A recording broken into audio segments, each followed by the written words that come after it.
l'exemple que j'ai donné, fonction ln, on prend un point sur cette courbe, si son abscisse c'est m, son ordonnée c'est ln de m, on considère la tangente dans la courbe au point n, et on veut savoir quelle est l'équation de la tangente.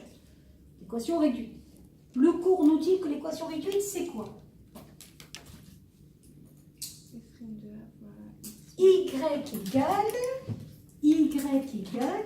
f prime pas de a, mais f prime de n, facteur de x moins n, plus f de n. Jusqu'à là, ça va, c'est la définition du cours de la tangente en x égale n. On n'oublie pas que la fonction qui nous intéresse, c'est la fonction ln de x, avec x strictement positif. On vient de voir dans le cours que la dérivée de ln de x, c'est 1 sur x. Donc, je vais pouvoir utiliser ça dans l'équation de la tangente. Ça va me donner y égale, donc f' de m. Ça serait quoi f' de m? 1 sur n fois x moins n plus f de n, ln de m. On va essayer de voir si ça se simplifie. Y égale 1 sur m x moins m sur m. M sur m, ça fait combien? Moins 1 plus ln de m. Et je ne peux pas plus simplifier cette équation réduite. Je vous rappelle que le coefficient directeur, c'est 1 sur m. Et l'ordonnée à l'origine, c'est tout ce qui suit ici. Moins 1 plus ln de m. Jusque-là, c'est OK? Alors, vous n'aimez pas parce qu'il y a des paramètres. Donc ça vous déstabilise toujours un peu, mais il faut apprendre à travailler avec. Prouvez que la courbe de la fonction ln est toujours en dessous de cette tangente. Ça prouve que c'est une fonction qu'on appelle concave, qui n'est pas au programme. Mais on va essayer de le prouver. Comment peut-on prouver que la courbe de la fonction ln est toujours en dessous de sa tangente? Oui. On fait la différence. On fait la différence de y moins ln, par exemple. Là, ça va me permettre d'avoir la valeur la plus haute au-dessus. Donc, on étudie, pour la question 2, le signe de la différence. Donc, la différence, alors s'il vous plaît, ne m'écrivez pas Tm moins f de x. Pourquoi on n'écrit pas Tm moins f de x? Oui. Parce que Tm, c'est un objet. Tm, c'est un objet géométrique, f de x, c'est une fonction, c'est-à-dire c'est quelque chose qui va représenter une valeur numérique. Donc, on ne met pas qu'un objet, on enlève une valeur numérique à un objet. Un objet, c'est en 3 dimensions. Ça n'a pas de sens d'enlever des choses qui ne font pas partie du même monde. Donc, la différence de quoi? De l'équation de ma tangente, y moins la fonction ln de x. D'accord? Donc, l'équation de la tangente, c'était 1 sur m x moins 1 plus ln de m. Et la fonction f de x, c'était moins ln de n, ln de x. Alors ça, c'est assez bizarre parce que si vous arrivez à trouver le signe de ça directement, vous êtes champion.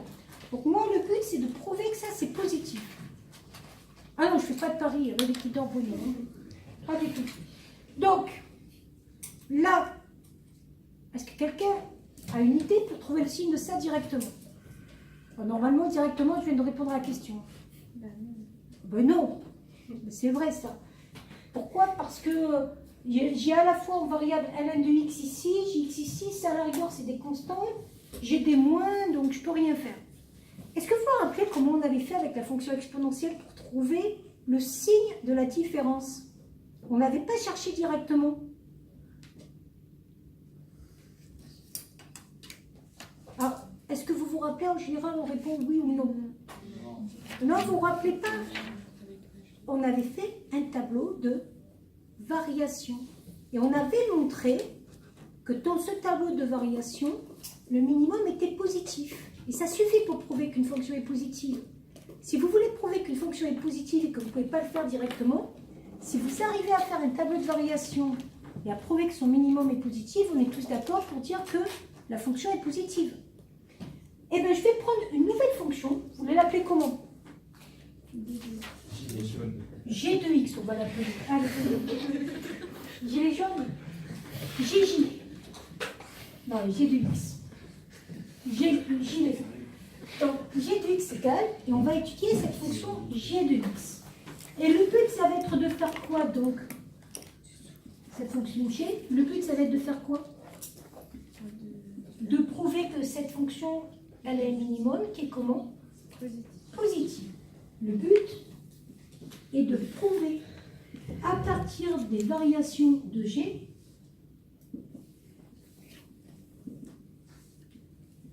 que quoi?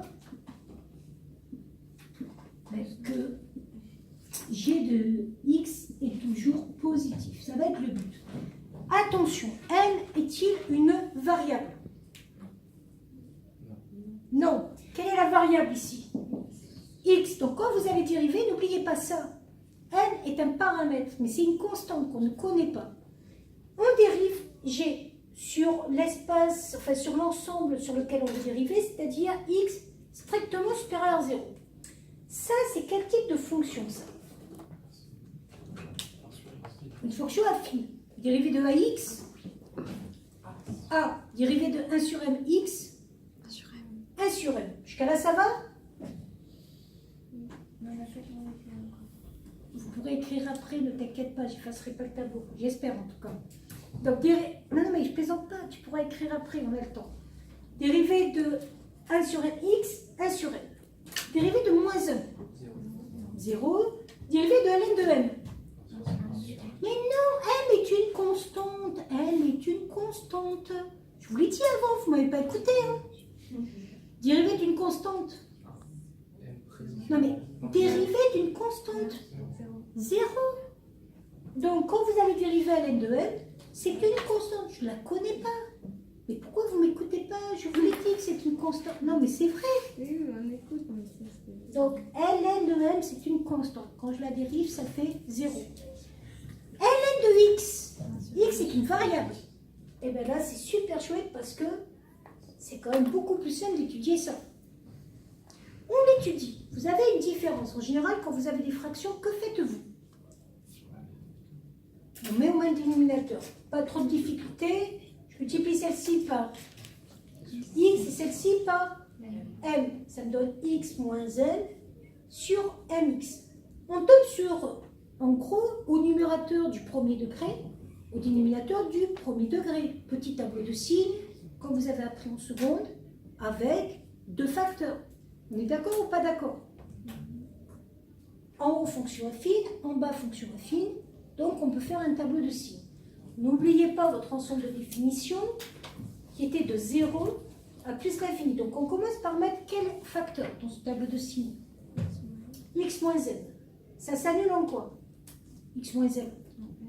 En m. N, n'oubliez pas que je vous l'avais pris positif. Donc, j'ai le droit de le mettre dans le tableau? Oui. Pour trouver le signe de ça, coefficient devant x, il est positif, donc c'est une fonction qui va être croissante. Si elle est croissante, elle passe de quel signe à quel signe? Moins plus. Donc j'ai déjà mon signe du premier facteur. Deuxième facteur, mx. Oui, mais m était quel signe? X était quel signe? Le produit de deux termes de signes positifs. En vrai, ça ne change pas grand-chose. Et donc, j'ai pris 2x. Règle des signes, moins multiplié par plus, moins 0 plus. J'ai une valeur interdite ici, que je n'avais pas en haut, et j'ai une valeur interdite ici. Ça veut dire que ma fonction, elle est décroissante et croissante. On va bien avoir un... Heureusement, parce que le but, c'était quand même de prouver que le minimum était supérieur ou égal à 0, donc j'espère que tous, vous n'avez pas pensé qu'on allait tomber sur un maximum. Si... Bon, vous saviez où on allait quand même. Bon. Et avec un petit peu de chance, ce minimum, soit il fera 0, et je pense qu'il fait 0, pile, si c'est pas bon. G de m, quand je le calcule, 1 sur m fois m, ça fait 1 sur m fois m, ça fait 1. Et donc, il ne me reste plus que 1 moins 1, c'est dur, 0. ln de m moins ln de m, il reste 0. Et c'est exactement ce que je souhaitais. Donc je viens de prouver